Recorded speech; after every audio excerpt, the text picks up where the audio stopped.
que se llama, a la hélice para moverla, y ahí hacían contacto los magnetos y arrancaba el motor.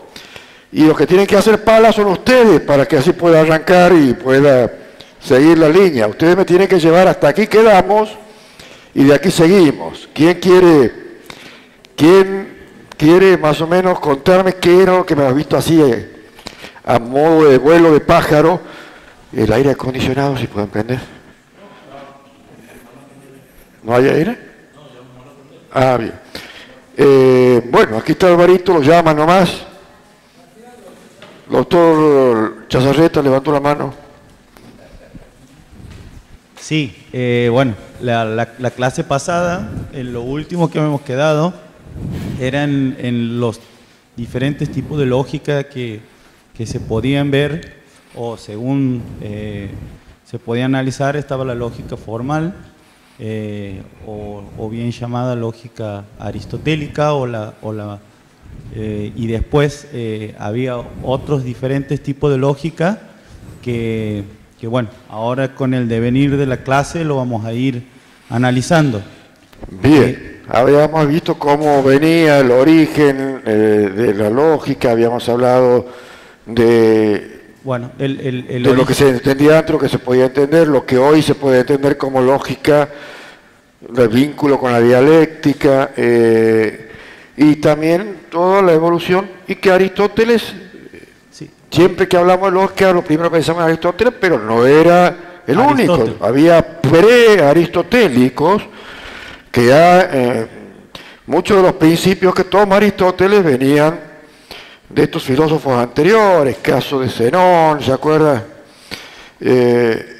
Euráclides y otros más que vimos.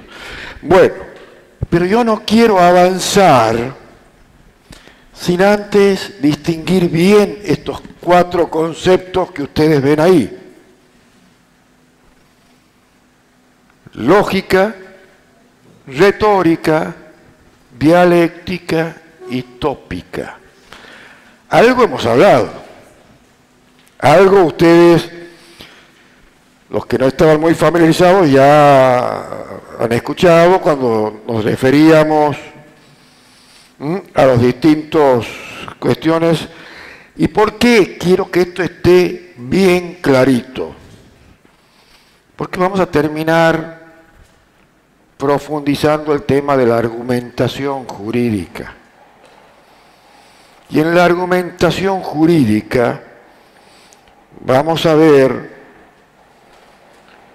exponentes que van a hablar, por ejemplo, de la tópica, y hablo ya del siglo XX, otros de la retórica y la nueva retórica. Entonces, si te queremos abordar la nueva retórica, tenemos que saber cuál era la versión, la vieja, o la anterior, o la originaria. Y en la argumentación, muchas veces uno advierte que en los escritos judiciales y en algunas sentencias se utilizan mal estas expresiones. Entonces, tenemos que saber al menos las nociones que distinguen. Esto está medio tapando aquí. Que distinguen lógica, retórica, si bien está todo interarticulado, porque no podemos hablar de dialéctica y tópica sin retórica, y a su vez no podemos hablar de retórica sin lógica, y a veces van a ver que lógica y dialéctica puede ser lo mismo. Pero vamos a ver así un modo enciclopédico, y esto me gustaría que después lo tengan así, al toque, porque va a facilitar mucho el entendimiento de todo lo que viene de más. De lo que había hablado la clase pasada, que aquí un poco nos ha ayornado el doctor Chazarreta, podríamos decir que la importancia que tiene el lenguaje como el transmisor de nuestras ideas. Y cuando hablábamos de lógica, queríamos hablar como aquellos procedimientos, métodos o formas que nos permiten, ¿qué decíamos? ¿Qué nos permite? El buen entendimiento, el buen raciocinio, vamos a hablar de razón, todos los mecanismos de las inferencias, para que... Sí, micrófono. Sí, ahí sonamos entonces. No. Usted nos había dicho en la clase pasada, o definíamos la lógica diciendo que era la ciencia encargada de estudiar las formas o esquemas del pensamiento. Otra definición podría ser que la lógica se encarga del correcto discurrir del pensamiento para llegar a razonamientos válidos. También, todo lo que implique la corrección del pensamiento es lógica. Porque también vas a ver que no hay una lógica. ¿Se acuerdan? O ya vimos, o lo vamos a ver después. Vamos a encontrar lógica de todos los tipos, gustos y paladares. Cada una con su connotación particular. Bien, y otra pregunta que le quería hacer es, decíamos del correcto pensar o del buen entendimiento para llegar a razonamientos válidos, que no es lo mismo que decir razonamiento verdadero. Puede haber uno válido que no sea verdadero. Y ese es lo que vos estás hablando, hablas del silogismo formal, y puede haber una falacia. ¿Se acuerdan la banana, la cáscara y la banana?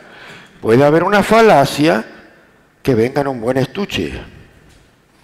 Puede haber un razonamiento formal correcto, pero no quiere decir que sea verdad la conclusión. Porque si partimos de una premisa general falsa, o puede ser la particular falsa, ¿cómo es la conclusión, doctor Escarano?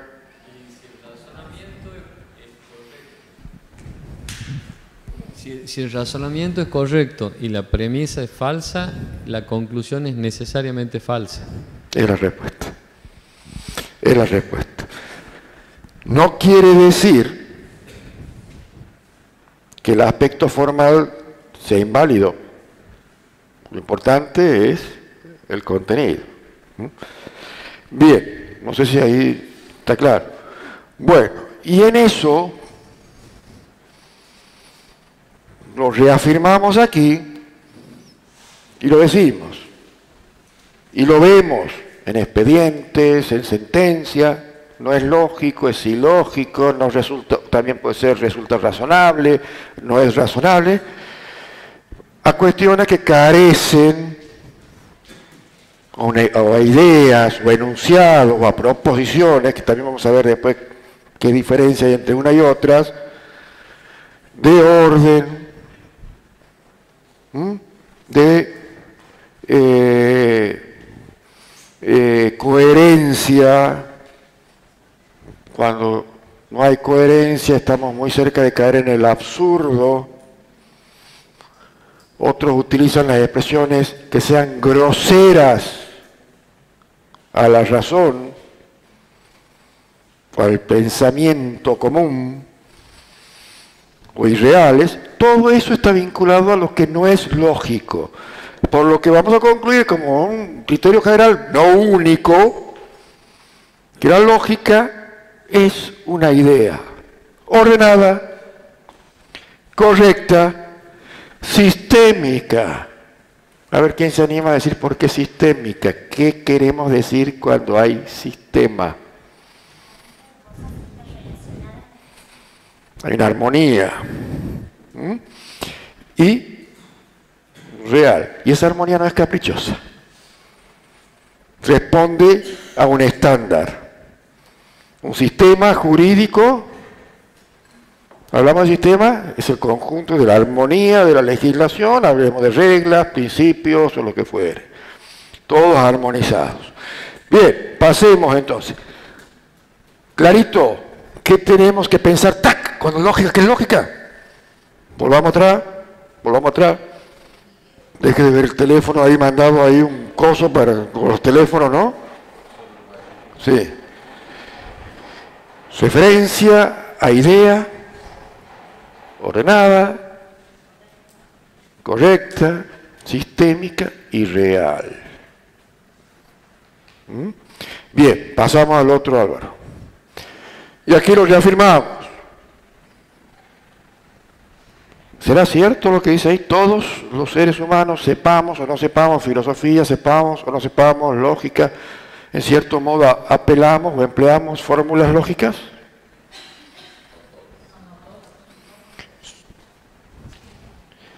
Pero tratamos.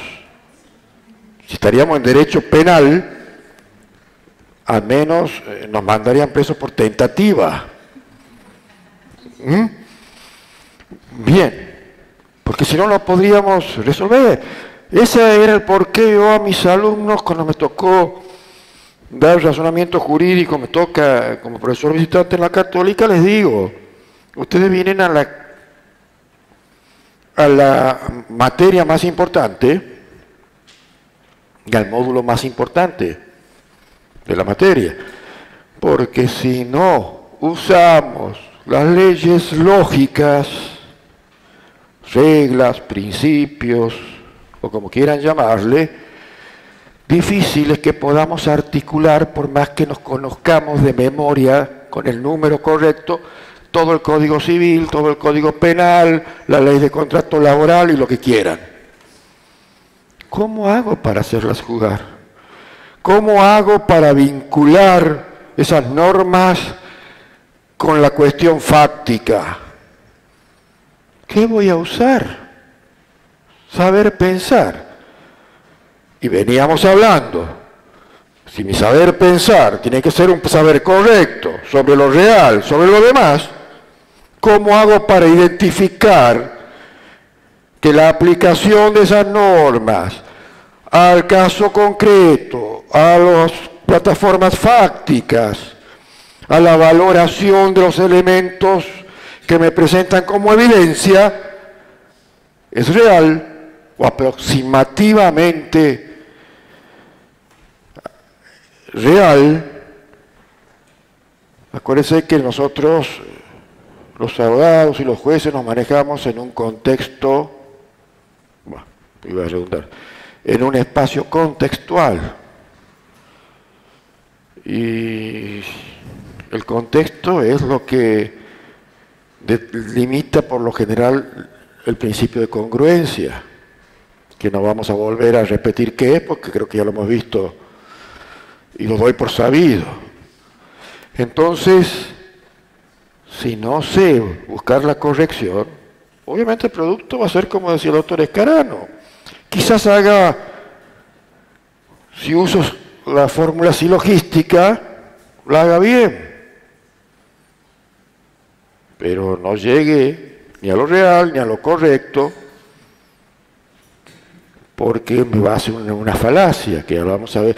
Ya sé que saben de falacia porque les habló el profesor Fernández la otra vez, y porque ustedes también saben de antes, pero bueno, así que más fácil entonces que entiendan lo que les voy hablando, aunque después vamos a repasar un poquito.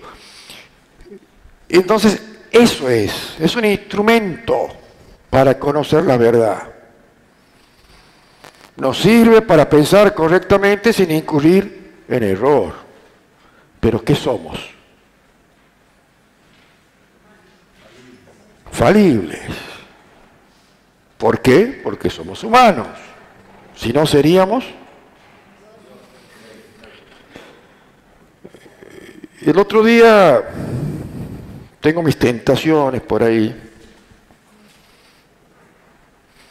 y leí en los términos de una sentencia que me hace acordar a otra que le hemos revisado aquí, que ahora pobre mujer, jueza, la sentencia le dice que su fallo es un descrédito para el Poder Judicial. lo que me pareció horripilante. Sí. Al menos en una sentencia no tendría que estar, porque esa fórmula es propia de un tribunal disciplinario. Y los tribunales de recursos creo que no son tribunales disciplinarios. Así que me animé a poner que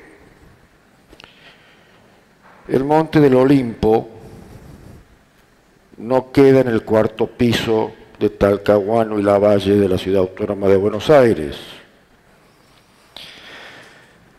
Y que el juez Hércules solo existió en la mente de Roland Working y no en los jueces de carne y hueso. También les recordé lo que ustedes saben que dice mi amigo, nunca ha sido mi amigo ni lo he conocido, pero por las ideas lo considero mi amigo,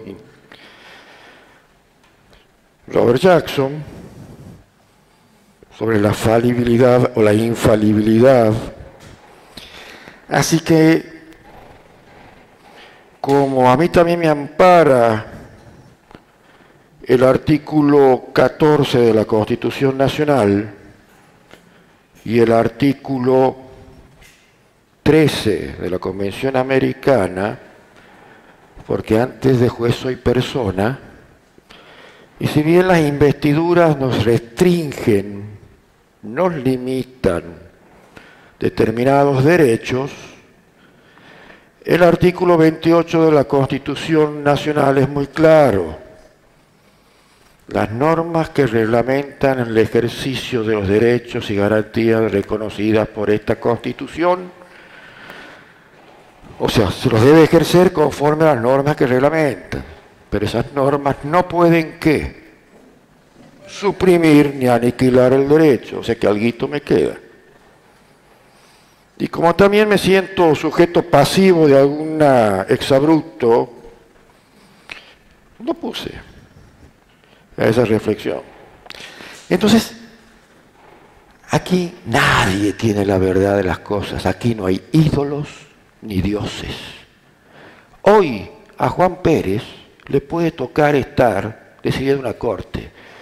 Hace 15 años atrás yo ni soñaba que iba a estar en un superior tribunal y que iba a ser presidente de un superior tribunal en algún momento.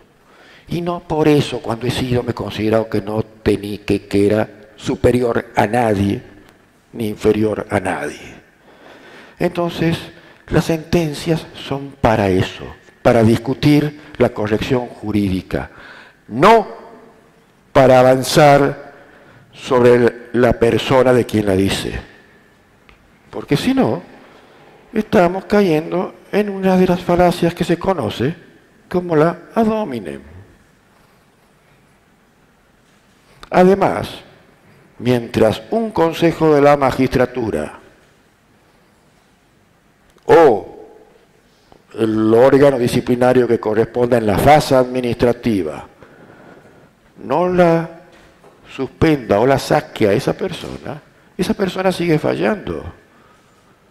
¿Qué mensaje le estamos dando a los ciudadanos que tienen casos para resolver con esa persona? Yo como ciudadano diría, bueno, entonces pido una cautelar a otro juez, que ella no, porque fulana, que el Tribunal Superior ha dicho que desprestigia al Poder Judicial, no quiero que falle mi caso. ¿Tendría o no tendría derecho a decirlo?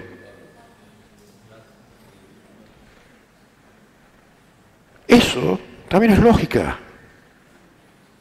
Por eso los que manejamos sentencias, tengamos mucho cuidado con los términos que empleamos.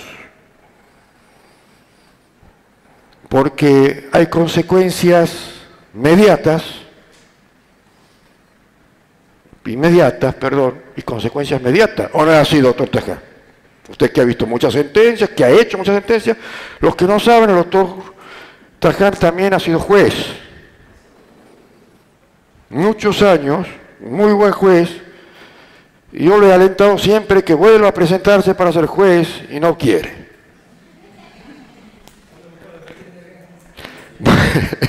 Bien, es una broma que le hago siempre. Pensar correctamente sin incurrir en errores. Y tenemos algunos filósofos que definen lógica como estudio de métodos y principios. Por eso es la discusión que usted hablaba al comienzo. Algunos la lógica es el pensar correcto y otros lo hacen desde la mirada procedimentalista, como pasaba también con los paradigmas jurídicos.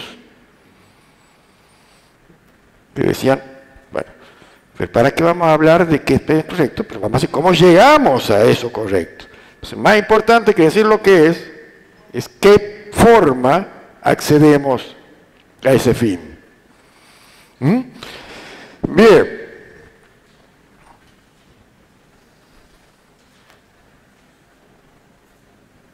¿Y quién me preguntó si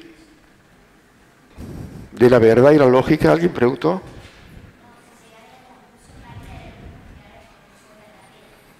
No. Podemos llegar a una conclusión válida sin que sea verdadera. Ahora, la lógica tiene que llevarme a la verdadera. ¿Clarito hasta ahí o alguna pregunta más? Bien, pasemos. Y aquí caemos en la retórica. Ya tenemos la idea de lógica y sus variantes.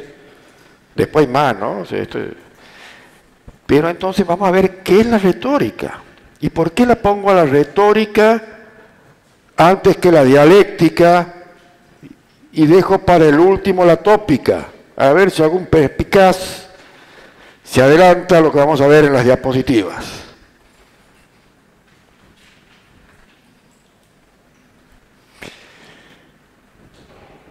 La retórica, y ustedes me lo dijeron, yo una vez pregunté antes de hablar nada de la retórica, alguien me dijo la regla del buen discurso, una cosa así. Sí. Aunque como toda palabra que se emplea en filosofía, tiene su sentido acotado y su sentido amplio. Y pueden ser reglas, como puede ser también una disciplina. Aquí la está mirando desde el modo de la disciplina, y cada ciencia le va a dar su impronta a este concepto. Pero en definitiva, también son procedimientos y técnicas. Procedimientos y técnicas. Pero aquí ya vamos a ver una faz, ¿de aquí o de aquí? Externa, cómo comunicar. Porque si alguien tiene que evaluar si esa idea es correcta o incorrecta, salvo que lo hagamos para nosotros mismos, tenemos que comunicarla. Y a veces no somos fieles en transmitir nuestro pensamiento al interlocutor. Por eso es necesaria la retórica. Es que con la retórica, ¿qué voy a conseguir? Persuadir. Si hay una discusión de ideas, ¿qué busca? En un debate político, ¿qué buscan al auditorio? ¿Y a través de qué? De una comunicación. Y para ello tengo que usar técnicas que, aunque sepa que estoy mintiendo, cuando miento, me crean. Tengo que usar técnicas que le digan no voy a subir la luz y lo convenza tanto que me voten y después yo puedo subir la luz callado, por ejemplo. O al revés, diga no voy a subir la luz y no la subo. pero tengo que lograr el consenso de mi interlocutor. Y en derecho es lo mismo. El debate de las partes lo tiene que convencer a quién.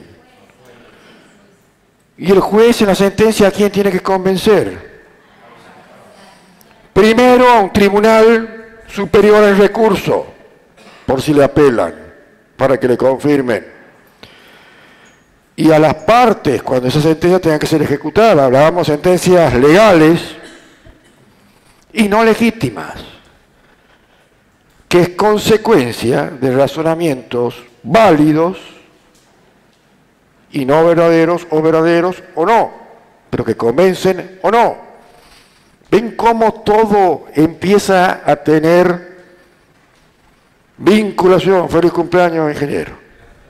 Hoy es cumpleaños del ingeniero Martínez. Cómo todo empieza a tener relación, y ese es el proceso que empezamos a descubrir que está atrás de toda esta armonización, que es un sistema jurídico. Como el sistema no es perfecto, como el sistema no prevé todas las conductas y todas las relaciones interpersonales que pueden generar la actividad humana, entonces el sistema nos da la pauta y vamos a necesitar tanto la lógica, la retórica, la dialéctica y la tópica para poder resolver estas cuestiones.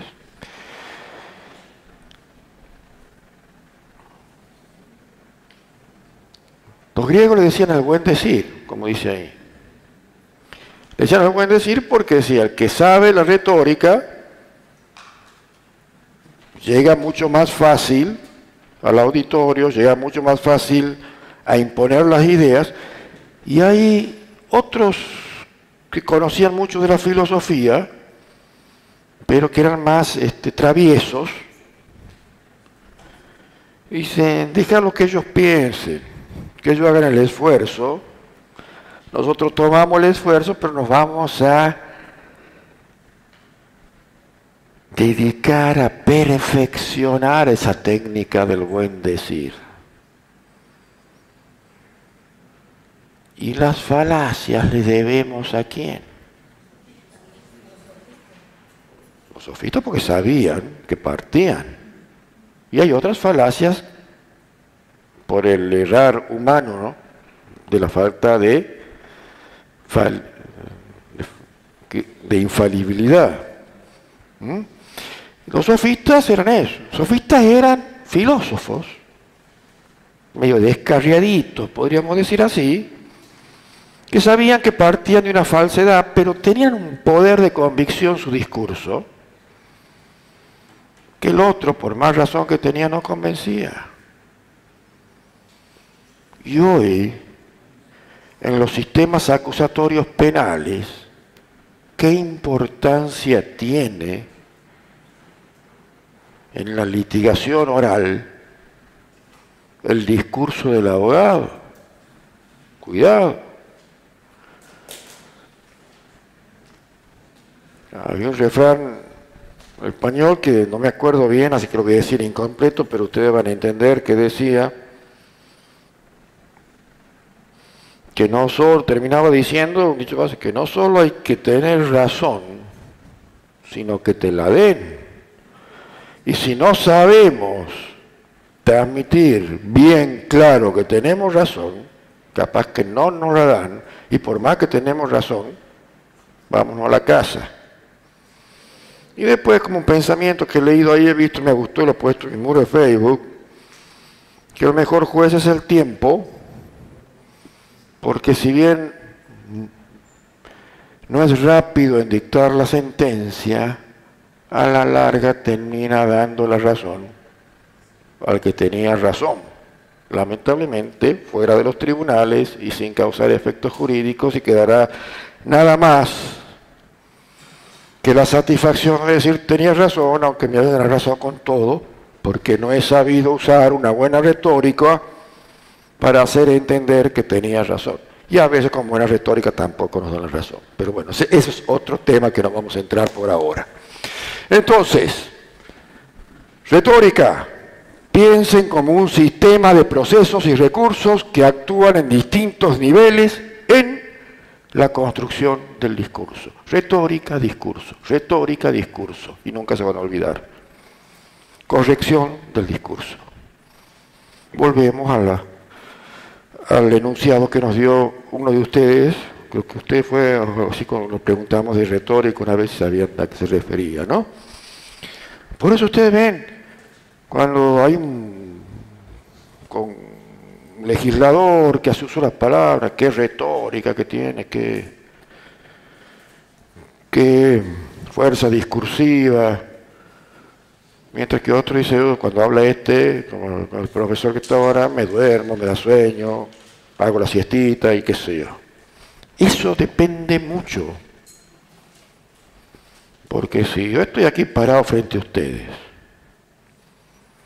y logro persuadirlo de que es importante atender y meterse esto en la cabeza, voy a concitar la atención de ustedes. Si mis recursos son pobres para convencerlos que eso es así, obviamente que van a quizás mirarme así como que prestan atención, pero la cabecita va a estar en otro lado. Pero eso ya no es culpa de ustedes, es culpa mía. Bien. Hasta ahí, retórica, ¿estamos? Hablamos de pincelada brocha gorda, ¿no? No hablamos de... Porque me mira el doctor Escarano como diciendo, pero eso... Y para empezar, ¿viste? Pero bueno, lamentablemente no es un curso de... Sí, me encantan los aportes que hace el doctor. Cortito, lo cortito y al pie, como el dice. mérito de los sofistas, justamente... ha sido la cuestión de la teoría del conocimiento, porque son los primeros que plantean si era posible o no conocer la verdad y si era posible transmitirla, ¿no? Por eso que es tan valioso, en realidad son los malos de la película siempre, en la historia de la filosofía, pero en realidad el mérito que tienen es grande, y otro desarrollo retórico es justamente el discernir el interlocutor, ¿no? El receptor del mensaje. Y en nuestro discurso jurídico, a veces uno no sabe a quién le están hablando cuando hablan en latín, cuando hablan en francés, cuando hablan qué sé yo, ¿no? Yo a veces a los chicos en el juzgado les digo, miren, escriban para el que va a perder el caso, porque es el único que va a leer en serio la sentencia. El otro se va contento nomás ni lea. El otro va a salir a notificar nomás. Está bien, gracias. Bien, pasamos a la otra. Entendido ya someramente lógica, dialéctica, vamos a ver qué pasa, lógica, retórica, vamos a ver qué pasa con la dialéctica. Y aquí con cuidadito, porque alguien dice, o muchos autores dicen, que en la actualidad, que lo que Aristóteles decía que era lógica, en realidad era dialéctica. Y vamos a ver por qué, si lo podemos explicar en un corto tiempo. A ver, ¿quién tiene buena voz? El doctor Josami, ¿dónde anda que ha sido locutor? Nos ha faltado de nuevo, falta mucho el doctor Josami. Lea, y ahí vamos a desarrollar.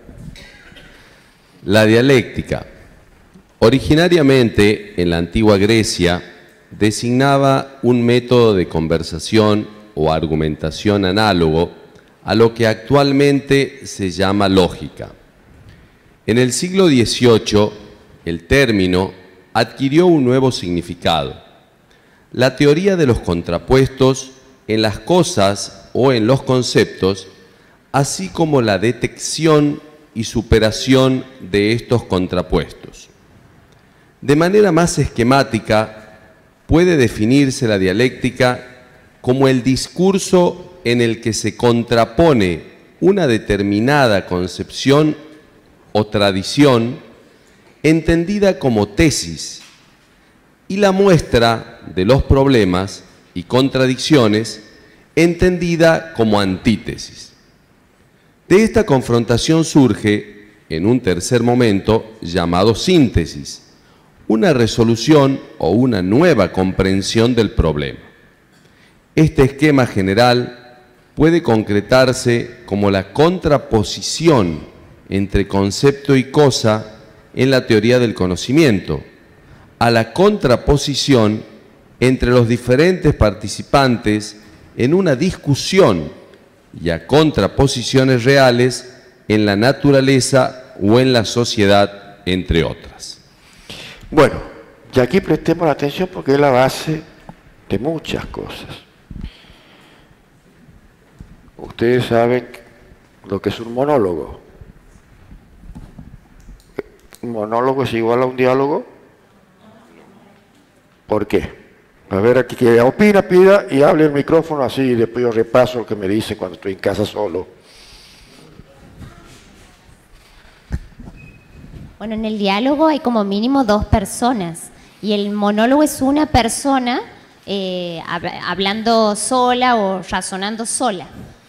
Y cuando hablan esas 2 personas, ¿hablan para decir sí, vos tienes razón toda la hora? ¿O hay hay una confrontación. ¿Hay alguna...? Por lo general hay confrontación de ideas o de opiniones. No siempre, ¿no? No siempre, pero a veces se da. Bien, entonces pensemos en el simple silogismo.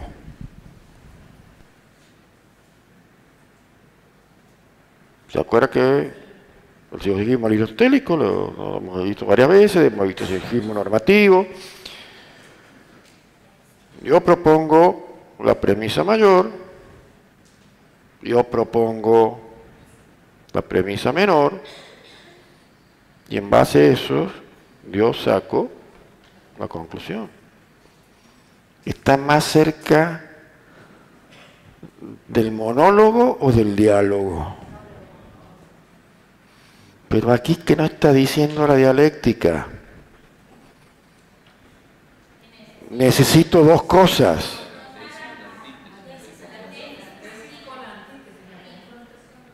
Bueno, hablen de uno y piden el micrófono, porque si no... A ver, Álvaro, ¿dónde te has ido? Allá piden a la doctora y después le das a la doctora. Así vamos a hacer. ¿Quién habla? Allá. Doctor, hay una confrontación entre antítesis y tesis para lograr una resolución o síntesis. Entonces, es distinto que un monólogo o un diálogo, porque ahí no hay confrontación. Puede haber o no. Y en un proceso judicial, ¿qué necesitamos? Confrontación. ¿Y en los procesos voluntarios? No. En la mayoría, entonces. Y es así, porque si hablamos de argumentación, siempre piense que para hablar de argumentación hay una tesis y hay una antítesis, así el interlocutor sea uno solo. Y les explico por qué. Si yo doy una conferencia en la que no hay un panel de debate, obviamente iba a ser un monólogo. Yo en esta clase pretendo que haya tesis y antítesis y que haya diálogo. A veces no se da, a veces sí se da y lindo. Pero si hablo solo y si quiero transmitir una idea, eso se llama tesis en la argumentación. Ahora, creo que voy a convencer muy poco si en mi tesis no hago mención a una o algunas antítesis, porque mi idea es demostrar que mi pensamiento y mi tesis es la mejor solución al caso. Y van a ver que aunque sea la producción de un solo intelecto, encuentran la tesis y la antítesis. Y dice, esto es mejor porque, por ejemplo, si no hubiera pasado como, viene a la cabeza, como el derecho nazi, y soy la misma persona la que estoy proponiendo, o a veces parto en la crítica, ¿de dónde? De otra idea, y después la empiezo a bombardear, como se dice. Entonces, no necesariamente para aplicar la dialéctica necesito dos interlocutores, sino es necesario que esté presente la tesis y la antítesis, aunque seguramente la subjetividad que tenemos todos los seres humanos me va a llevar a rodearla de mucha fuerza a mi tesis y debilitar mucho la antítesis, que no es lo mismo que a la antítesis la defienda quien la sostiene como tesis. Pero se puede dar. Por ejemplo, y esto va para mis relatoras por ahí vienen con un proyecto y me dicen, mire, creo que doctor, que opinará usted, esto creo que va a ser así, mira, no, aquí se me hace que esto no vale, digo por tal y tal cosa, mira, cámbiale esto, vuelve a hacerlo. Nunca vienen con el floreo que tenía el proyecto original, porque muy válidamente ellas pueden no estar de acuerdo con la decisión que toma uno, pero créase, él es el jefe. Pero el empeño, el floreo, entonces a veces tenemos que sentarnos a terminarlo, o salvo que le haga, también resulta violento, tacha, vuelve a hacer, mira por otro lado, alguna por acá, pero bueno, pero es el tema. Lo que pasa es que nosotros nos autoconvencemos muchas veces que tenemos la razón. Y capaz que tenía la razón, pero el que nos tiene que dar la razón es el otro. Y bueno, como no estoy convencido, tampoco me motiva. O el abogado que sabe, porque sí o sí tiene que, le han pedido que gane tiempo y tiene que presentar algo descabellado para generar un incidente, que es muy común. Y no sabe dónde agarrarse, entonces medio que tiene ese desgano de agarrar algo, pues sabe que incluso va contra la concepción de derecho que tiene, pero lo tiene que hacer. O algún defensor que como no puede, público, básicamente, como no puede alegar objeciones de conciencia con quien le toca defender en un proceso penal, pero quizás en sus creencias, en sus ideas, internamente diga, este tiene que ir aquí, que lo tiene que agarrar Torquemada, lo tiene que agarrar no un juez, pero lo va a tener que defender. Y a veces se nota por ahí poco empeño, que también es peligroso, sobre todo quien cumple una función oficial. Y son de esas subjetividades las que tenemos que despojarnos. ¿Y esto a qué viene? A que siempre va a haber esa confrontación. Por eso, en las cuestiones difíciles de derecho, el simple silogismo jurídico no alcanza, porque tienen que empezar a aparecer la excepcionabilidad, y que a veces las ciencias puras, duras, no la tienen. 2 más 2 es 4 y no le busque la vuelta porque va a ser 4 siempre. No hay excepciones. Entonces, esa es a veces la línea que va a llevar a que nos tengamos que inclinar por la argumentación. Y cuando aparecen los principios, que son derechos, necesariamente vamos a utilizar métodos dialécticos.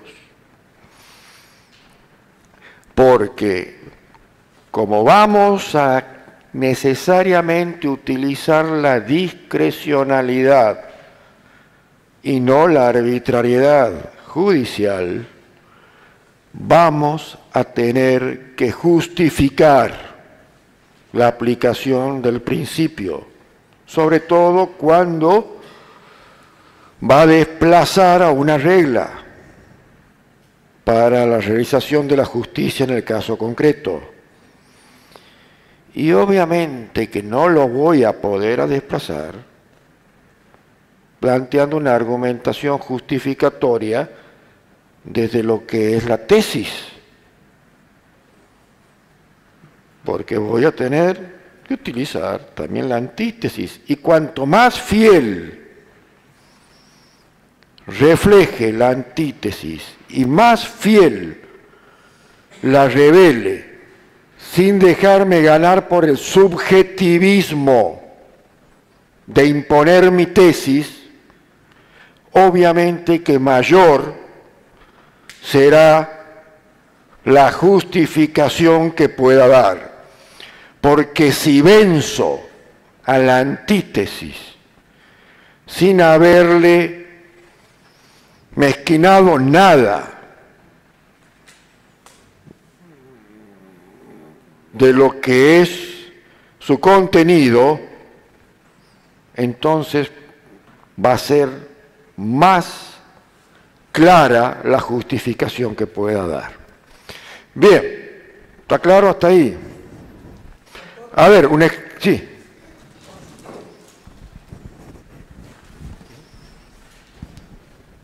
Usted sabe que justo me viene bien lo que usted acaba de expresar, porque hace muchos años el doctor Fait, en la Corte Suprema de Justicia de la Nación, resolvió el tema del río Atuel, en donde los pampeanos pedían a la Corte, porque estaba la tesis de los mendocinos, donde decían que el río Atuel era un río... No hable mal de los mendocinos, que el doctor Ferri es mendocino. ¿Dónde anda el doctor Ferri?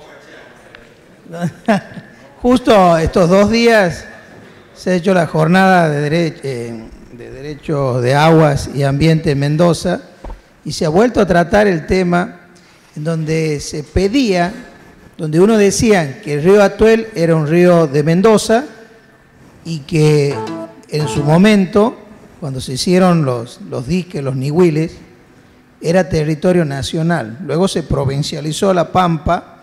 Entonces buscaban de qué forma iban a resolver. Una tesis decía que los mendocinos decían que era un río provincial y los pampeanos decían que era interjurisdiccional. Entonces, ¿cuál es el tema? Se zanjó el tema diciendo no, se declaró es un río interjurisdiccional, porque el tema era acciones posesorias de agua, igual el agua no alcanza, no le va a servir a la Pampa, pero ¿cuál es el punto?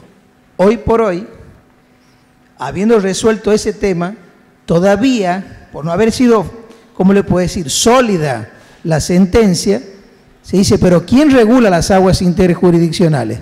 ¿La nación o las provincias? O sea, yo creo que cuando se dan tesis federalistas, centralistas, como a veces no le ponen como antítesis, porque todos dicen, esta es mi tesis. Entonces, yo creo que hoy por hoy la Corte, por lo menos en la materia que yo me dedico, no ha resuelto un problema que viene del año 1936, que se lo presentó en la conferencia de abogados, acerca de quién tiene en esas 2 tesis federalistas y centralistas, porque para mí la antítesis es que para mí las aguas interjurisdiccionales, por ejemplo, las debe regular el Congreso. Parece una tesis centralista, parece una tesis antidemocrática. La realidad es que la tesis federalista lo único que ha logrado es que la Corte Suprema regule todas las aguas interjurisdiccionales, tarea que le corresponde a la administración. Yo creo que eso podría ser un buen ejemplo cuando una tesis no es sólida, no da una buena argumentación, salvo declarativo. Y bueno, va a tener una tarea muy pesada, doctor Lucatelli, usted que es especialista en el tema, así que lo animo a que si pocos o ninguno lo ha hecho, vean, hay un caso, no me acuerdo el nombre, porque soy medio poco memorioso, ¿se acuerdan que el otro día no me alcanzaba del caso ahí le mandé, ¿no? De las imágenes.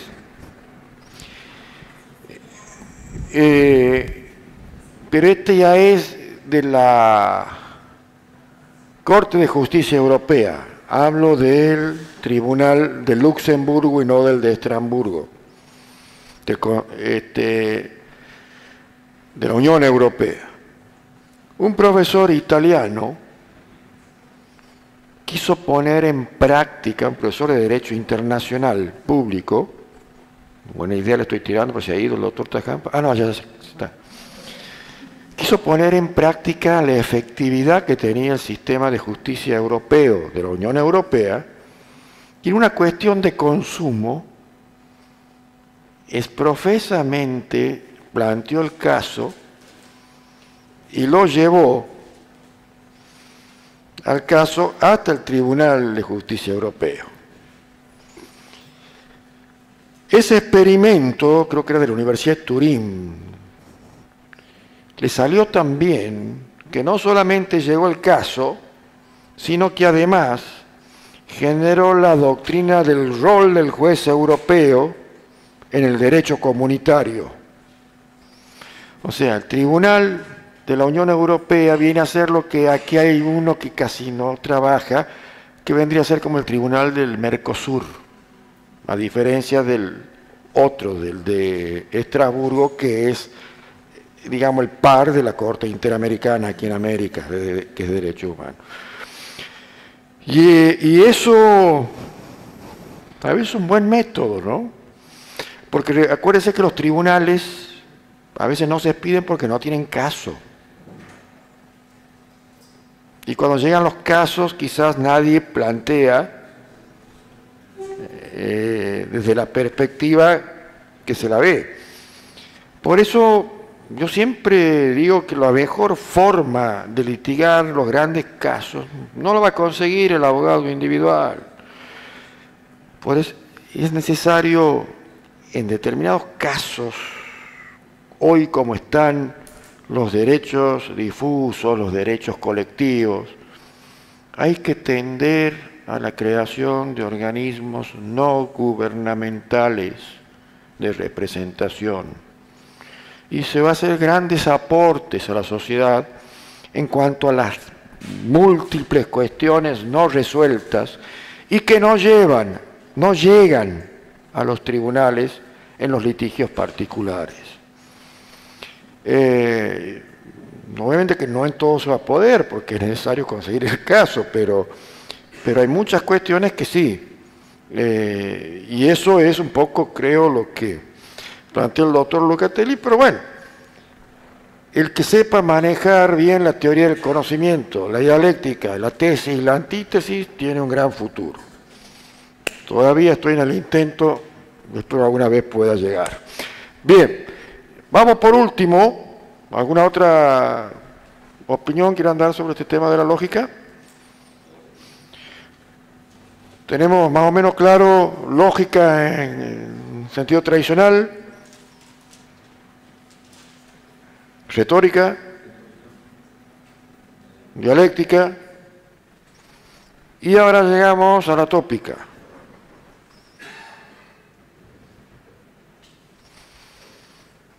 La tópica. No lean ahí, no lean, mírenme a mí y digan que alguno se anima a decir que es la tópica. ¿Una o muchas? La tópica es un conjunto de tópicos.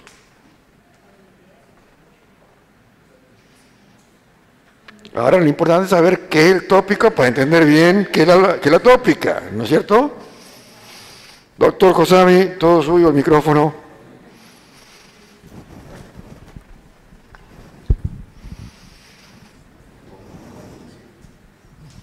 Díganlo como lea usted, total, eso. La Aquí habla el tópica- doctor Carano que hay que dejar ya con esas fórmulas. La tópica del griego tópicos es la parte de la retórica. Pare. ¿Qué hemos dicho que era la retórica? El correcto de curso. Vinculó a la retórica, sigamos. Entonces, parte. Bien. Miren cómo empiezan a interactuar aquí. Retórica, dialéctica, tópica. Sigamos. Todo desde la lógica. Del griego tópicos. Es la parte de la retórica en sentido amplio que contiene el arsenal de ideas o argumentos con los cuales, por un lado, el orador piensa y organiza su pensamiento y por el otro, se prepara para convencer a su auditorio, retórica stricto sensu, o vencer a un adversario, dialéctica. La tópica es un conjunto de tópicos que sirven para desarrollar argumentos. El tópico, constituyente de una oración sobre el cual dicha oración predica algo, un lugar común, una expresión repetida. Bien, ¿cómo vamos a traducir esto? Sin darnos cuenta, en todo lo anterior, veníamos hablando de la tópica, porque si hablábamos de argumento, hablábamos de comunicación, de retórica, hablábamos de tesis y antítesis vinculado a la dialéctica, ¿con qué armamos todo eso? Si no tenemos tópicas, que es el conjunto de ideas. Esas ideas las que tienen que ser bien ordenadas, esas ideas que tienen un factor común de cohesión. Por eso hablamos, oración predica un lugar común, una expresión repetida. Porque todas esas ideas van a conformar la idea mayor en una serie de ideas.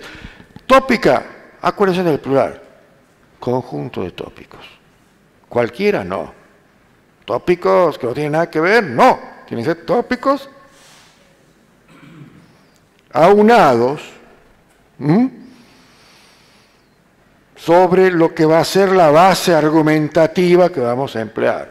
Por eso yo siempre lo asociaba al mundo de las ideas, y cuando asociaba al mundo de las ideas me acordaba de Platón, y creo que varias veces lo he dicho.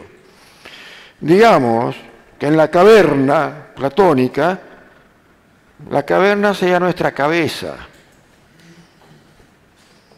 y que los ojos son la puertita de la luz que se ve allá, la penumbra que se hablaba, por la que tiene que salir y que después tiene obviamente que irse por la lengua.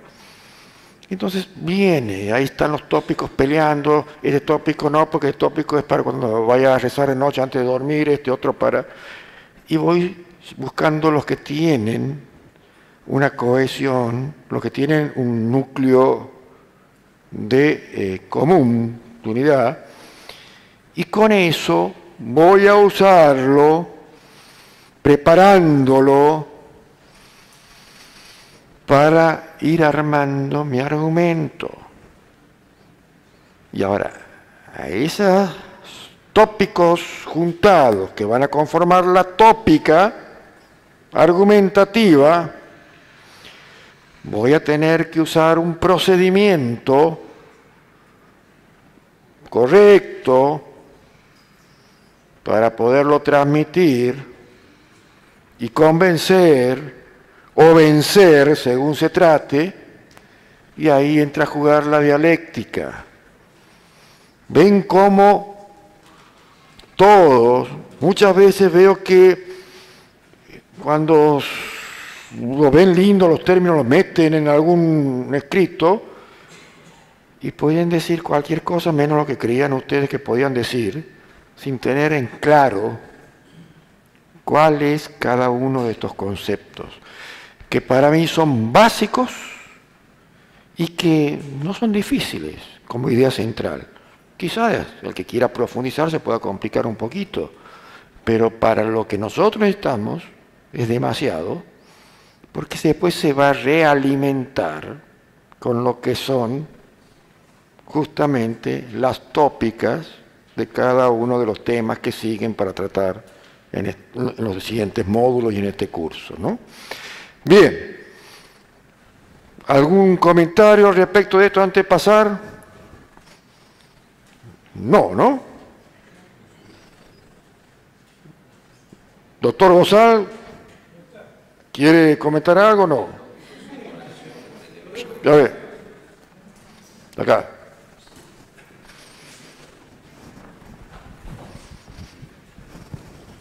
¿El tópico es una oración con elementos comunes? En búsqueda de una... No es una oración. Es lo que constituye la oración. La oración. Vincularlo más a idea. La idea. Las ideas alimentan la oración. Está bien.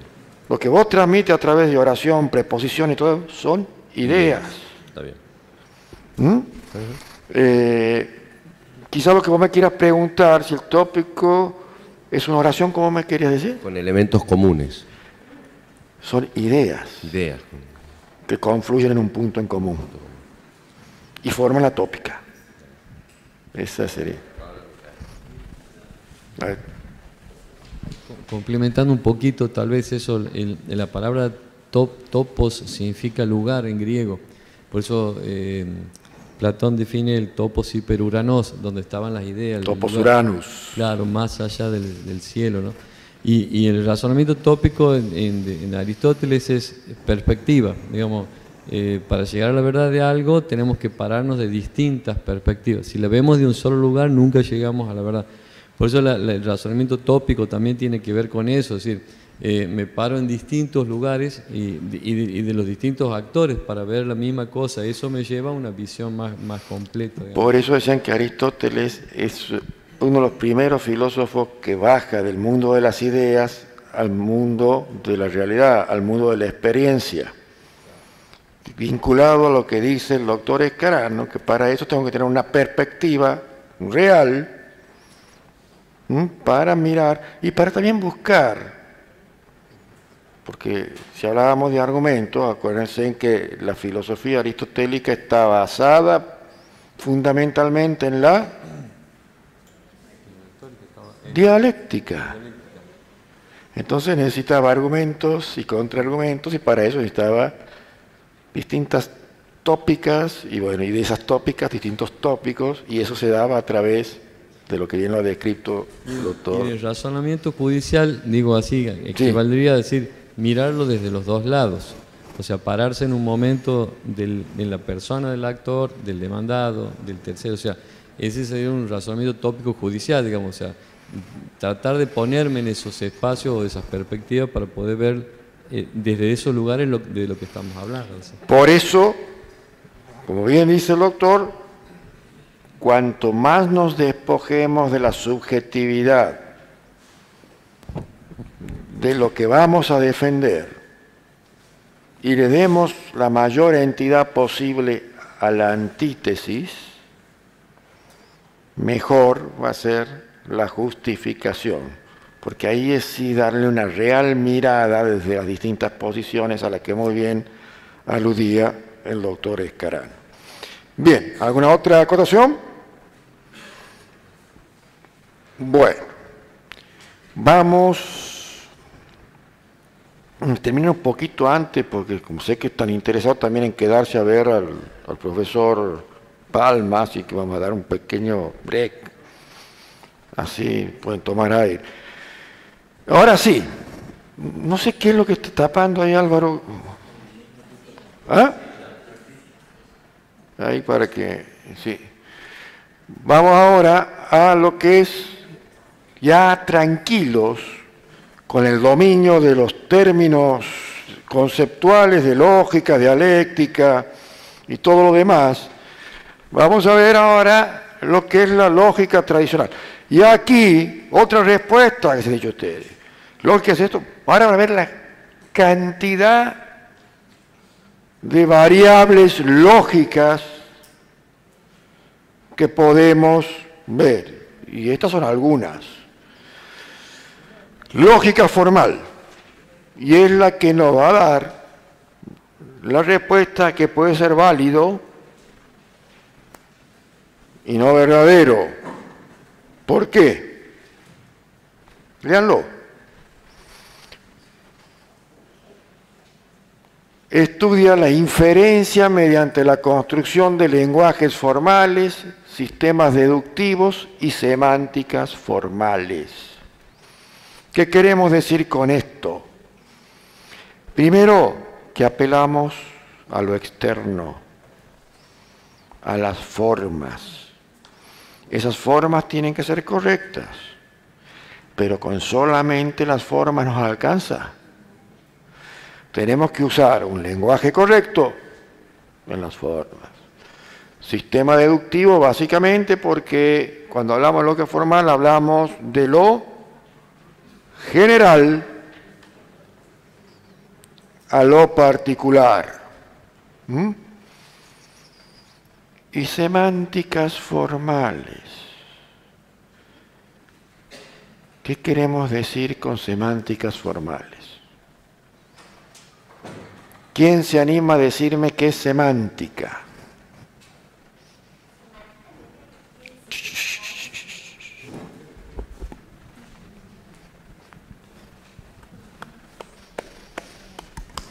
¿Semántica no tiene que ver con el significado de las palabras? Pregunto. Está vinculado. Ya vamos a ver en la parte de lingüística. Es la representación o los signos que me transmite una expresión verbal. Por eso cuando hablábamos el otro día del eufemismo, lo vinculamos un poquito, salvando las diferencias, al sofismo. Entonces, cuando soy un director de una empresa y quiero pasar el cepillo y despedir unos cuantos, no le voy a decir voy a aplicar una política de reducción de personal porque se me arma un caos, me hacen paro. Entonces empiezo a ir de a poquito metiendo la idea, bueno, esta empresa está cayendo en producción, vamos a hacer una reestructuración de personal. Entonces, ¿qué piensa más? Reestructurar, capaz que yo que estoy aquí me pasan a otra área o cumplo otra función. No, lo que realmente estoy creando es pasar el cepillo. Entonces, cuando yo digo vamos a hacer una reestructuración, ¿qué representación, qué significado tiene para el interlocutor? Quizás pueda estar incluida la reducción también dentro de la reestructuración. Pero no es lo único, porque puede ser también una reubicación, un cambio del organigrama empresarial y no necesariamente que me los ponga de patitas en la calle. Entonces, ¿hay una verdadera semántica en la expresión? Por eso se llama eufemismo. Porque no o sinceramente, bueno, si conoceremos lo de argentino de eufemismo, ¿no? O el perro león también, pero bueno. Bien, eso es un poco la lógica formal. Hablamos de las formas, por eso hablamos del silogismo formal. Ahora, si hay una lógica formal, es una estructura lingüística, deductiva o semántica. Lo material, digamos que en la famosa banana que hablábamos, esto es la cáscara. Cuando vamos a la lógica material, ya empezamos a entrar lo que es el contenido. Y empezamos a hablar de los procesos que tenemos en la cabecita y que gobiernan nuestros pensamientos. y no miramos la forma, miramos lo concreto. Por eso hablamos de que vamos al contenido real, que tienen las premisas más allá de las premisas y del orden que tienen que tener esas premisas.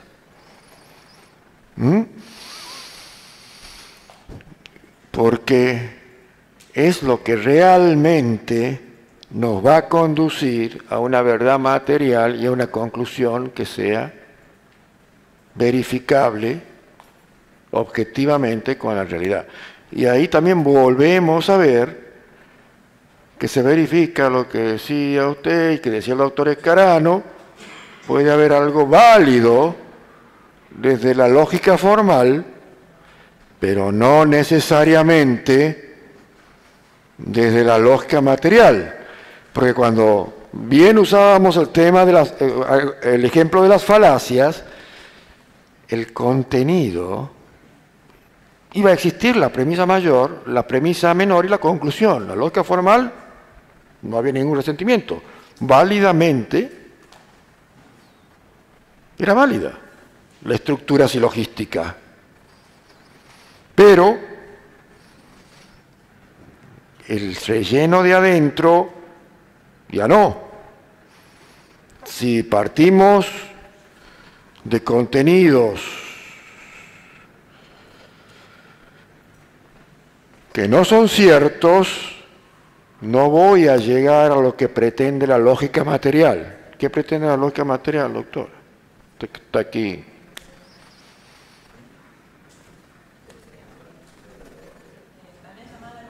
¿Pero qué pretende la parte final? ¿Llegar a dónde? A la verdad. Verificable. ¿Y cuál es el factor que me va a saber decir qué es verdad y qué es no?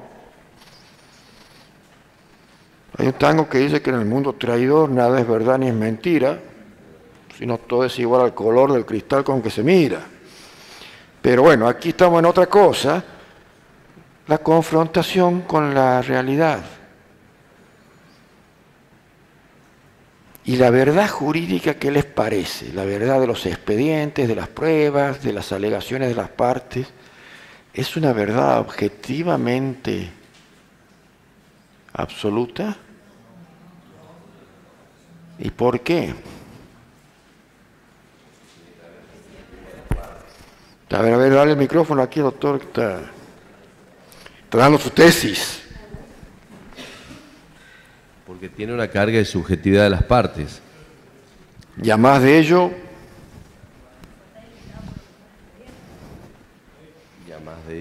o ese sería un elemento de algo que lo hemos dicho. Yo como juez, resulta que soy juez penal y estoy investigando, y en mi casa contrato una cocinera. Y viene la cocinera, usted es el juez del caso, sí, sabía que eso eran vecinos, ¿no? Sí, pero usted sabe que hay uno de al lado que la ha visto y ha visto que realmente la mató de esta forma y no como andan diciendo ahí en el juicio.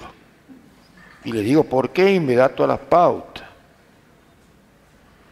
Puedo ir y poner, voy a fallar así, así, así, porque la cocinera me ha dicho la verdad de cómo hacen las cosas y no cómo están argumentando las partes, ni las pruebas que me han presentado y todo lo demás. Tenemos una realidad contextual. ¿Y cuál es ese contexto?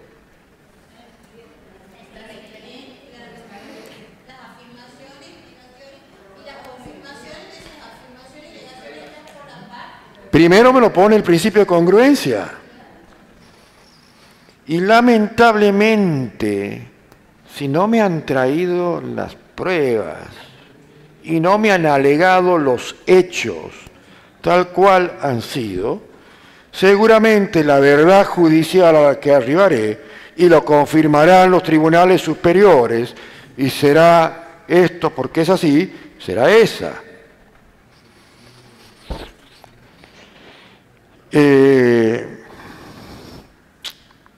Y esto es un caso real, porque me lo contó uno de los involucrados. Había una docente, lo digo todos sean así, en el caso, que había sido sumariada, es un ejemplo, cuento, porque la habían sorprendido con otro docente en un aula haciendo actos impropios. Esta docente era casada y cuando salta el sumario, gran escándalo. Entonces, para enjuagar sus responsabilidades, le plantea una querella al otro profesor que lo había encontrado y a la directora que habían promovido el sumario y todo lo demás, diciendo que no era cierto. El marido dice que por qué lo hace, porque le había contado a alguien que el marido le había dicho, mira, yo para que te crea, tienes que demostrarme que lo que dice el sumario es falso. Entonces esta mujer fue y contrató un abogado y le dijo, bueno, la forma de demostrar que es falso es haciendo una querella. Entonces que digan a ver, que prueben que ha sido así y si no que se retracte. Y dice que el marido, si la justicia dice que el director y el otro que te ha denunciado no tenían razón, te creo y no pasó nada. Y si no, chao, yo me separo. Obviamente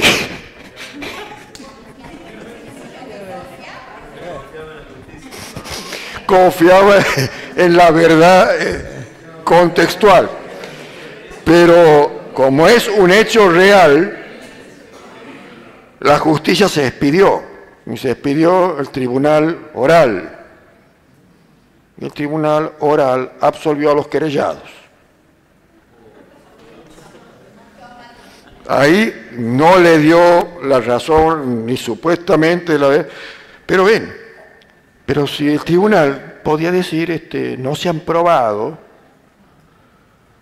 y quizás la verdad real puede haber ido por un camino, ya esto es lo que me interesa de la anécdota, y la judicial podía haber arribado a otra. Y pobre tipo que, bueno, iba a quedarse con la verdad judicial. Pero bueno, eso es la diferencia, lo que diferencia la lógica formal y material. Obviamente, no lo miremos como que están confrontadas. Miremos como que tienen que estar armonizadas, porque tampoco podemos decir que puede llegarse a una lógica material que nos acerque a la verdad si no tenemos un contenido formal que la lleve. Caso, volvemos, de qué pasa si la banana no tuviera cáscara, cómo llega desde el árbol, viene por Ecuador y todo demás, cómo llega a nuestra mesa. Bien, pasemos de diapositiva. También vamos a encontrar, y van a escuchar ustedes, la lógica dialéctica.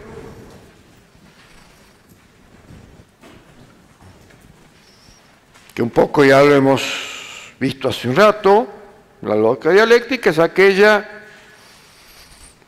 que tiene expresiones para discurrir y expresarse con exactitud. ¿Por qué dice esto eso? Porque se entiende que surge del debate. Y ustedes siempre han escuchado que el debate enriquece. Porque hay verdades parciales en la tesis y en la antítesis. Por eso se entiende que de la síntesis sale un mejor producto. Ustedes en la época de la Guerra Fría, si escuchaban onda corta, porque era de escuchar onda corta, escuchaban Radio Moscú, que hablaba de la situación en Argentina y decía que aquí estaban haciendo estragos, qué sé yo, sobre un hecho en Argentina, en la época de la dictadura. Y si escuchaba La Voz de América, también tenía su discurso, no igual, a veces coincidían en la situación. Eso era lo cómico, ¿no? Que en las demás cuestiones de la idea de la política internacional se mataban, no coincidían, plena Guerra Fría, pero en la situación de Argentina los dos coincidían. Imagínense. Entonces, cuando escuchaba de alguna situación política que para Moscú estaba bien y para Washington estaba mal, o viceversa, si me quedaba con Moscú o con Washington, seguramente no iba a ceder a la verdad. Pero a mí me permitía, escuchando las dos, poder hacer mi análisis crítico. Y de ese resultado también seguramente habrá influido tesis y antítesis y argumentación que daba cada una de las posiciones, quedarme con una idea. Y ahora viene lo que es la lógica crítica. La lógica crítica, y de ahí viene la escuela crítica del derecho,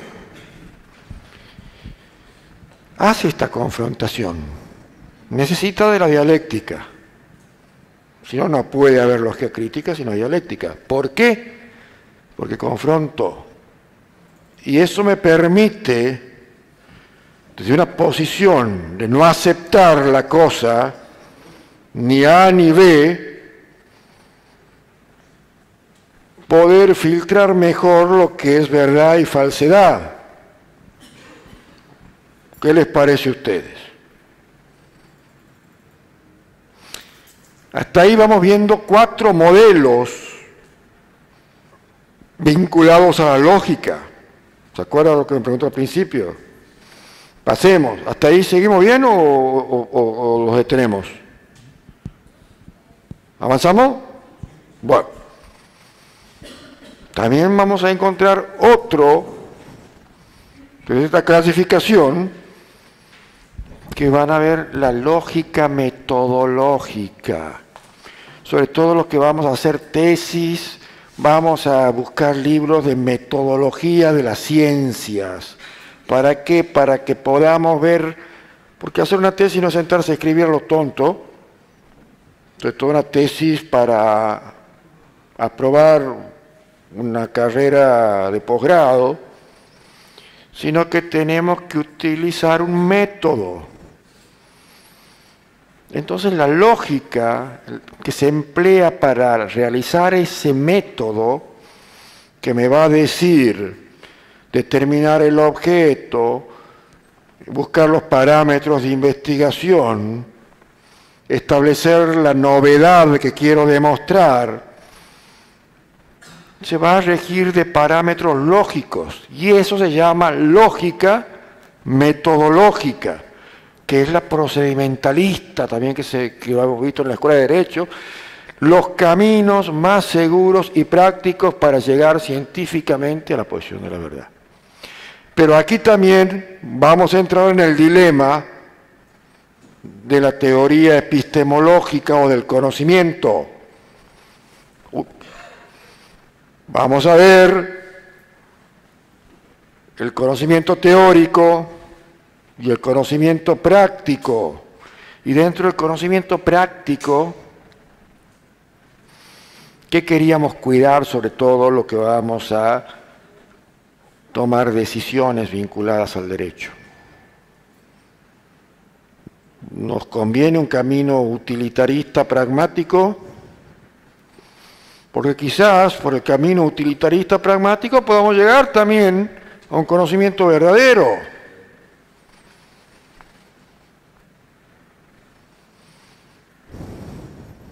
O vamos a utilizar el ético, que me va a decir el camino sano. Y que quizás demore más, quizás sea más sacrificado, pero no sacrifico ¿qué cosa? La injusticia en los medios. ¿Se acuerdan? A ver, ¿quiénes son? Yo tenía un cliente en el campo, porque en época me dio por sembrar también cuando recién me había recibido y arrendé unas hectaritas ahí para incursionar. Y como no tenía peones, nada, me prestaron un tractor y yo era el de que pasaba la rastra, de que pasaba el arao, pasaba todo. Y había uno de ahí que me veía y venía solo a ayudarme. Y un día desaparece y digo, che, ¿qué te ha pasado que no has andado? No, ¿qué pasa? Que me tomó un poquito de mal el fin de semana y me ha agarrado con uno ahí, no muy hincado, me dice. Pero, usted sabe que ahí me han recomendado un buen abogado penalero, no está casi nada preso. ¿Quiénes son penaleros aquí? Ya no hace más penal. Ah, bueno. A ver, teoría del fruto del árbol venenoso. Ahí está, cómo levanta la mano. Ese es el caso Montenegro. En el caso Montenegro, cuando lo detienen... ¿Cuál Montenegro? A Montenegro. ¿Cómo? No, bueno, no sé. No tengo... Cuando lo detienen... Para que resulta que no conocemos el caso Montenegro. ¿Cuál Montenegro? El nombre no recuerdo. Ah, bien. Es el ejemplo que... ¿Cómo? Montenegro. Claro, Montenegro, el caso Montenegro se lo usa como precedente, para aplicar el fruto del árbol envenenado. O sea, cómo se obtiene una confesión por medios no adecuados. La policía, cuando lo detiene a Montenegro, recibe apremios ilegales, y tan solo no confiesa lo que había, por lo cual había sido detenido, sino otros hechos. Entonces, todo ese medio probatorio cae y de ahí surge la teoría de la obtención del fruto, o sea, del árbol venenoso, como se dice, o sea, que la obtención de la prueba ha sido por medios ilegales, que eran los apremios de la policía. Bien, y esa es... el doctor quedó...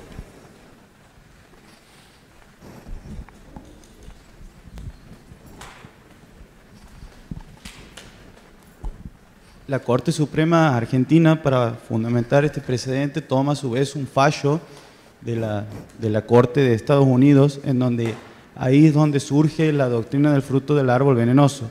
Es decir, que todas aquellas pruebas que sean tomadas a contrario de lo que es el ordenamiento jurídico legal tienen que ser excluidas del proceso, por cuanto en palabras de la propia Corte Americana dice que son pruebas contaminadas por ilicitud y que por ese motivo no pueden tomarse como válidas dentro de un proceso, porque sería ir en contra de todo el ordenamiento jurídico y de las enmiendas constitucionales de la Constitución americana. Bueno, como dirían los dichos más claros, echarle agua. Y ahí está, ahí está el doctor también, sí, a ver. No, así nomás no, para que no se escuche después. Yo después repaso todo lo que dicen así. Tienes que traer un ayudante, Alvarito, para que estén en los extremos. Salvo que estés en vez de ir a correr a la noche, hagas gimnasia. Una sola cosita nomás, sí. De que la sanción justamente que acarrea esta teoría respecto al proceso de la nulidad, siempre y cuando no haya una causal investigativa independiente, digamos, por la cual que no haga caer justamente todo el proceso, que en este caso sería el árbol, el producto de un fruto que está envenenado. Tiene que haber una causal investigativa independiente para que no caiga justamente el proceso. Pero si no existe una causal investigativa, todo vuelve a foja cero, digamos. Muy bien. Mi idea era tomarla así, nada más a la ligera, como para distinguir la metodología en los procedimientos. Y bueno, aquí los colegas han empezado a hilar ya más fino. Pero cuando hablamos de el conocimiento práctico, pragmático, utilitario, podríamos decir que el Estado, quien tiene la obligación de mover los elementos punitivos e investigativos, sobre todo en materia criminal, puede echar mano a ordenar que se hagan escuchas telefónicas. Pero si esas escuchas no han sido ordenadas ni controladas por un juez, Por más que escuchen decirle al tipo fulano, yo lo he matado, yo le he metido 3 tiros, le he hecho así, no va a servir de nada. Pero no quiere decir que no esté llegando a la posición de la verdad. Pero el medio empleado puede echar a tierra todo. En cambio, el ético te dice, vamos a llegar, pero vamos a llegar por el camino correcto, por el camino legal, por el camino que me marca las garantías que tienen las personas sin violar otras garantías. Esa es la diferencia. Y eso es lo que nos va a enseñar, sí.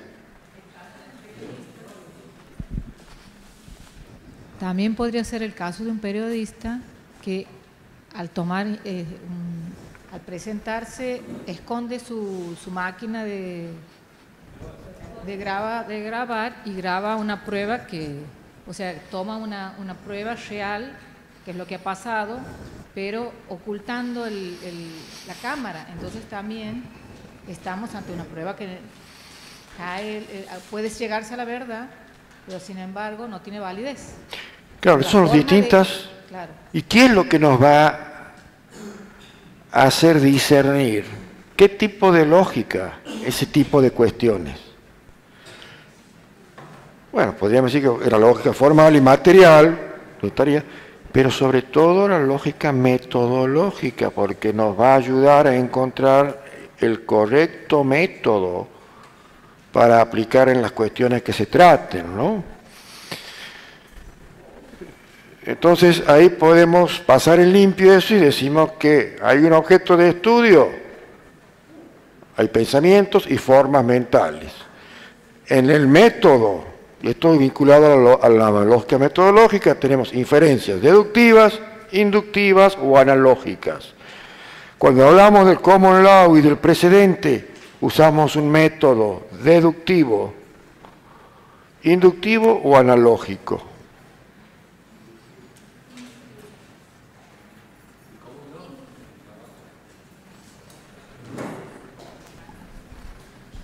El common law trabaja desde el caso. Yo entiendo que es inductivo, porque toma del caso, luego abstrae la regla del caso, que es lo que se utiliza posteriormente, ¿no?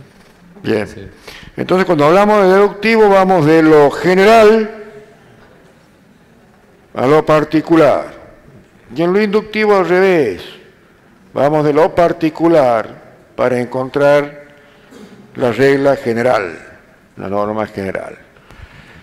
Y analógico, pues un poquito complicado, y sobre todo en materia penal está prohibido,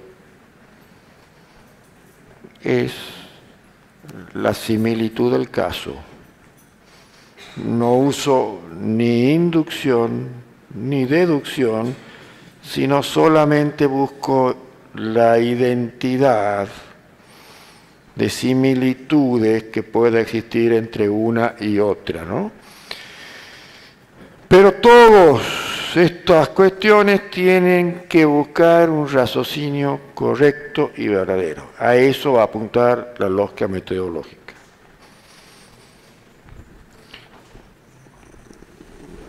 Entonces, más allá de esta primera aproximación, porque hay 10.000 tipos más que ya lo vamos a ver a medida que avancemos. Entonces tenemos que mirar la lógica desde la posición analítica. ¿Se anima? Lógica analítica, es que Aristóteles usaba la lógica analítica. Por eso le pregunto, porque ¿se anima? A desarrollar un poquito de lo que es la lógica analítica. ¿Ah?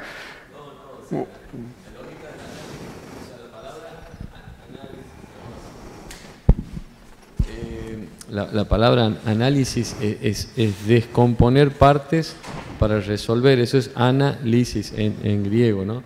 Lo que es la lógica analítica en Aristóteles, que es una parte de lógica formal, en la que va reduciendo las expresiones, por ejemplo, a fórmulas abstractas, como son juicios universales, juicios particulares, juicios negativos, positivos, juicios disyuntivos, juicios copulativos, o sea, en este tema, y eso va formando una estructura. Yo hace muchísimos años que no veo eso, pero me acuerdo que estudiábamos una especie de catálogo de juicios que podían hacerse desde eso, es lo que me acuerdo de lógica analítica. Y está bien. ¿Y qué necesitamos para eso? Las expresiones. Proposición, claro. Sí. Por eso cuando hablamos de lógica analítica siempre está vinculada al lenguaje. Y ahí va a aparecer lo que decía también, que así como tenemos que distinguir entre dialéctica, retórica, tópica, tópicos, también tenemos que empezar como la herramienta válida comunicacional de las ideas, es el lenguaje,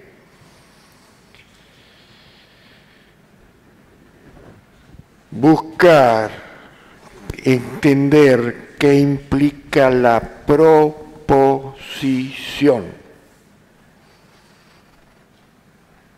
La proposición, la oración, para poder entender los juicios. ¿Por qué creen que los debates jurídicos tienen el nombre de juicio? ¿Es un concepto autónomo para el derecho o lo toma de algún lado?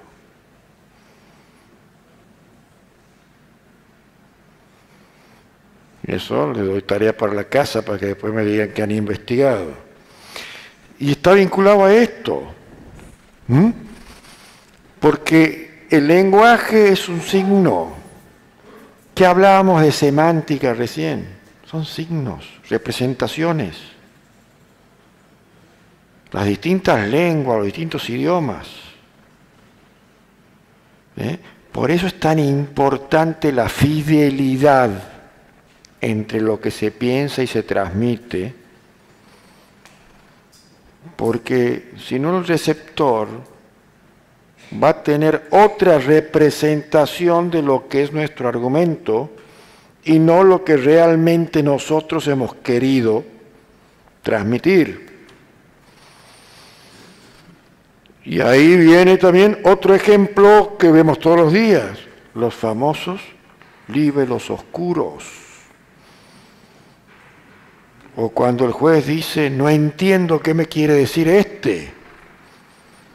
como un defecto, como una excepción previa, porque no puedo seguir, porque no he podido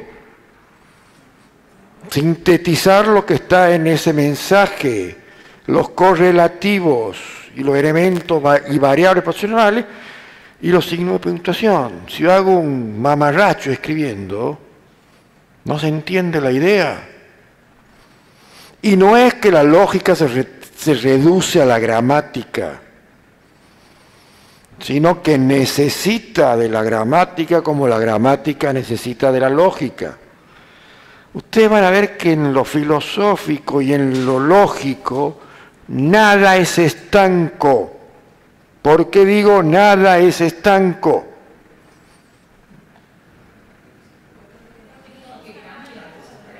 Porque todo está vinculado con todo, de algún modo u otro, para bien, para mal, para reafirmar o para contradecir. Y así con esa predisposición tenemos que mirar las cosas. Faltan 10 minutos, a ver qué viene. Y vamos a dejarlo ahí para la próxima. Espero que más o menos esto hayan entendido con facilidad. No quiero darle más material que les he dado por ahora, pero el que me quiera más, tengo un libro completo de Irving Copy, sí, para que aquí lo conoce el doctor Elkanah, que se llama uno de los libros más clásicos de lógica, digitalizado. Lo voy a poner, pero para el que quiera y tenga interés en indagar estas cosas, es, digamos, lo más tradicional que hay y quizás comprensible, al menos a mí me ha resultado, ¿no? Lo que no les va a gustar, y en algún momento van a tener que ver, es por ahí los cuadritos, las gráficas, que es imposible a veces abordar los razonamientos lógicos sin esas, pero vamos a tratar de hacerlo lo más cepillado posible, ¿no? Que no entremos en disquisiciones matemáticas ni en ningún tipo de esas cosas. Bueno, en 10 minutos vamos a hacer entrega a unos compañeros que hicieron el curso el año pasado y parte de este año de Derechos Humanos de sus certificados, y a las 17:30 empieza la conferencia del doctor Luis María Palma. El doctor Luis María Palma es muy interesante escucharlo, porque tiene, a pesar de ser una persona muy joven, tiene una trayectoria impresionante. Tiene 3 doctorados, 2 de Derechos y 1 de Sociología. Él integra las asociaciones internacionales más importantes de administraciones de tribunales. Ya les he dicho que todo el programa que aquí se desarrolló desde el 2006 en adelante, llamado Poder Judicial en Cambio, se basó en un programa que él nos cedió. Y va a dar muchas ideas, porque en un Estado de Derecho constitucional lo que se nos pide, ¿qué es? Que las normas escritas no solamente existan de protección y respeto de los derechos, sino que eso sea efectivo. Y los poderes judiciales que no administran bien no pueden ofrecer esa garantía que exigen también los tribunales internacionales de derechos humanos. Porque muchas veces el juez, y lo darán fe los jueces que están aquí, o que han sido jueces, tiene que realizar tareas que no son judiciales. Tienen que dejar de fijarse en las cuestiones de los casos a resolver para tratar de finiquitar cuestiones administrativas. Y a veces cuanto más alto el tribunal, más se da esa peculiaridad, ¿no? ¿O no?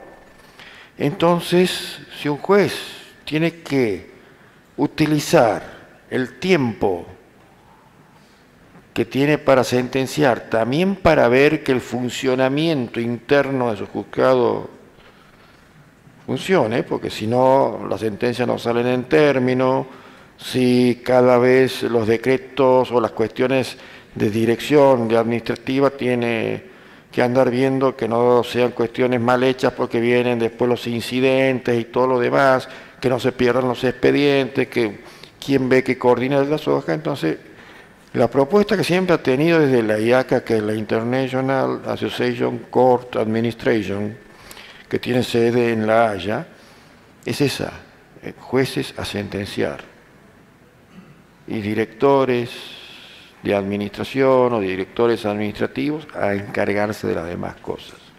El modelo del sistema acusatorio, el modelo de la OGA, Oficina de Gestión Administrativa, es justamente sacarle al juez todas esas cargas y que el juez solamente se siente a atender las audiencias y a sentenciar. Más o menos es un poco la idea, fuerza que va a tirar, pero con mucha más enriquecida. Por eso les recomiendo al que me interesa, haga un esfuerzo y quede a escucharlo al doctor Palma. Bueno, nos vemos la semana que viene con acá.